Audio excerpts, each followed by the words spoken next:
You can ask the people who are doing whatever they are doing why they are doing it. I mean, that's all. And just like you're asking me that question.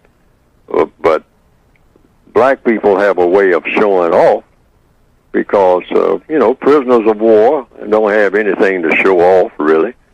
I mean, I don't care what you get in your prison cell or in the prison yard and whatnot. I mean, a prisoner of war is a prisoner of war. We don't have anything to brag about. Now, let's get that straight. We have so-called Black History Month. I say Black History Month or whatever that is shouldn't consist of not 1 ounce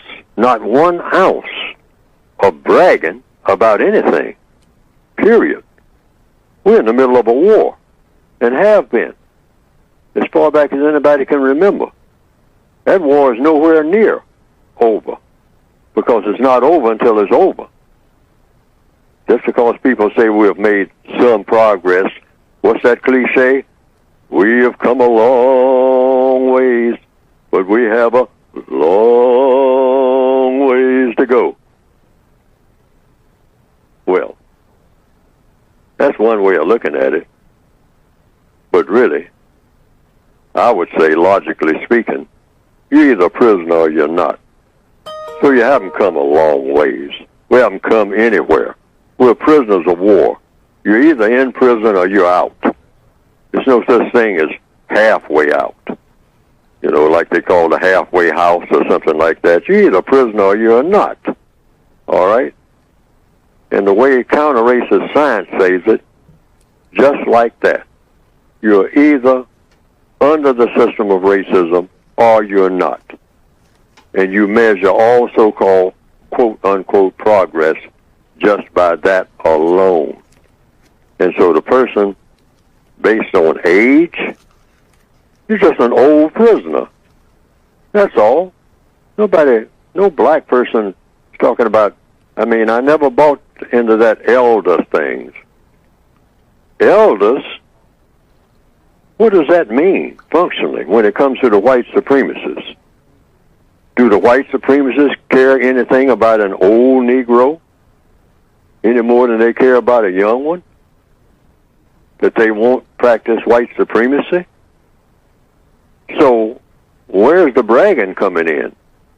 In a so-called family reunion or any other setting? The code says, if you're a person of color, you got no business bragging about anything because you're a prisoner of war. Prisoners of war don't have bragging rights, period. I don't care what they're able to smuggle into the prison or out of the prison or something like that, or play their little prison games or have their little prison gangs. You're still a prisoner at the beginning and the end of each day, and you never should have been one. Work on that, not being a prisoner.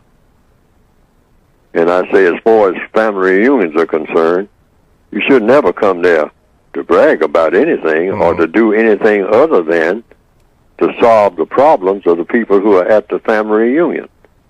I said this on one of the programs earlier. Black family reunions should be about 2 words, problem solving. That's what you come to the family reunion for. You don't come there to eat chicken and take up hotel space and sing and dance and clap and all that kind of stuff. Not in the middle of this war. You come there to assemble, probably in a meeting room and all like that, and talk about the individual problems that each individual family member is having, and try to set an agenda where by the next family reunion, everybody comes to the table with a notebook that they have kept all year about how to help cousin Sarah solve her problem that she brought up at the last meeting. That would be an excellent way for people to relate to each other, which is what black people should do when they assemble anywhere. Problem solving. No bragging, no looking up on anybody, no looking up to anybody, no looking down on anybody, but we are here to solve problems. And once we find that we're not able to solve any problems, we don't have any business at this meeting. don't have a meeting until we agree that we came here to solve problems, period.